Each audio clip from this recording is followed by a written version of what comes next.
When Val asked me if I'd like to go to lunch once stuff at my job sort of slows down, I of course said I'd love to.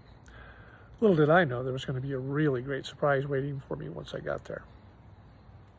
When the day finally came and Val and I were walking down the street to lunch, and she was talking to me about one of our favorite restaurants, but took a bunch of weird side streets to get there. When I asked her why we're going such a weird way, she replied, "Oh, I just want to make sure our walk is new and exciting." I was a little shocked, as she's usually a one-path person. When we finally get to the restaurant and when we check in, the hostess says, "The rest of your party is already here." I was even more confused hearing her say that than I was at Val's behavior on the walk here.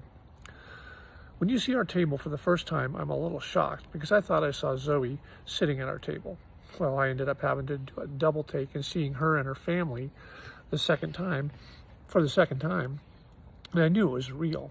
When I sat down, it took a few seconds for the shock and surprise to wear off.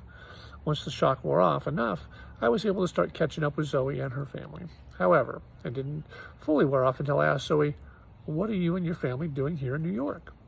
And she replied, "We're here to see a show and for me to work at Carnegie Hall."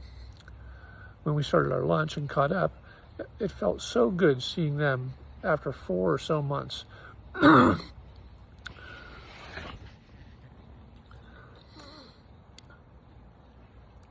It felt so good seeing them after 4 or so months of not seeing them at all.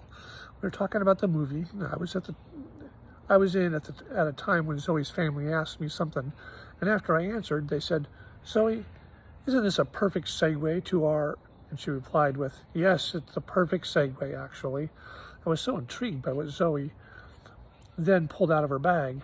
My birthday had been a few days before, and when Zoe handed her gift to me, she said, "Happy birthday," belatedly. Then I opened it, and it was a research paper she had written about the history of the movie that I was in. I was in shock, and yet again by Zoe, and loved that she had written this paper.